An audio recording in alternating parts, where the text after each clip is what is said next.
Ayan, good morning mga ka-farmers. Magluto tayo ng merienda na kung tawagin namin sa Infanta, Quezon ay binagkat.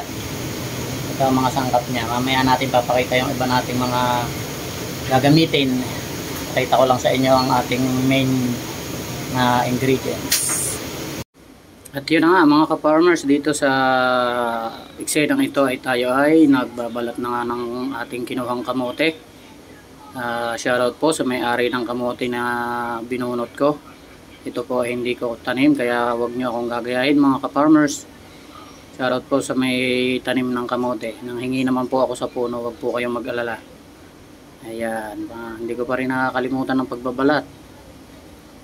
Meron kasing mga kamote mga ka-farmers na medyo mahirap balatan, at meron din naman na pagka inangat mo yung kanyang balat ay madali mo na siyang hihilain.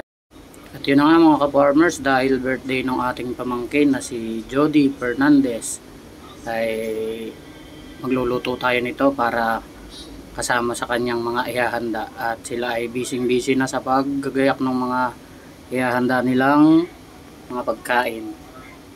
Happy birthday sa iyo pamangkin. Ayan, marami pa tayong babalatan. Dumi ng kamay ko, maugasan naman to. Walang laman, madalang. Patitikman ko lang kayo. Diyan, makadamugok sa loob. Okay. At yun na nga, ayan.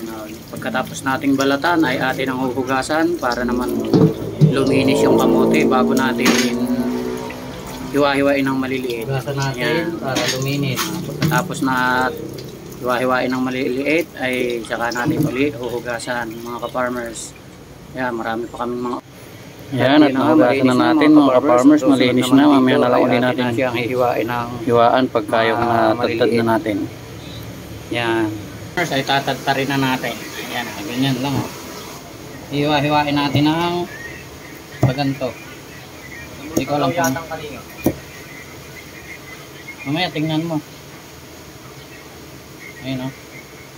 Ganito. Okay. Yan, ito yung mga sangkap natin mga ka-farmers. Ano ba iluluto mo bunso? Anin yun, ihiwain. Ayan, kalahating kilong asukal, royal, ito. Sayang, ano to?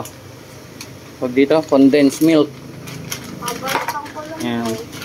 Nilagay na natin iba dito. Tatansyahin lang natin yung asukal. Nakalimutan ko nang magluto nito eh. Yan, nilagay ko na yung asukal. Halo-haloin na lang natin. Tsambahan lang to. Kaya doon sa mga marurunong magluto, huwag nyo akong ibabas ha. Ayan. Kalimutan ko na eh.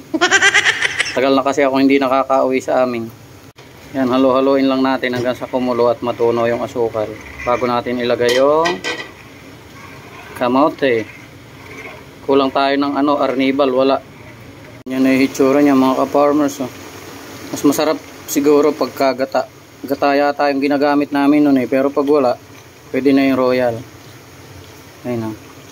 Malapot na. Uy. Yan, lagyan natin ng konting margarine mga para bumango. Ayun, sarap. Ang pabango lang naman to eh. Hitsura niya oh.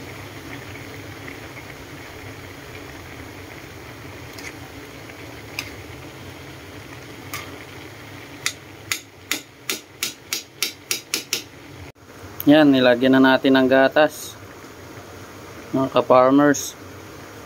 Tsambahan lang to eh. Hindi ako marunong eh. Wala lang tayong maibibigay na handa kay pamangkin natin. Kaya nag-invento na lang tayo. Yan. Tikman na lang natin kung okay na yun.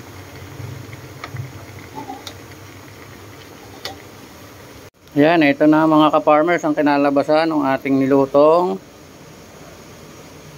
kamoting kahoy na kung tawagin namin ay binagkat.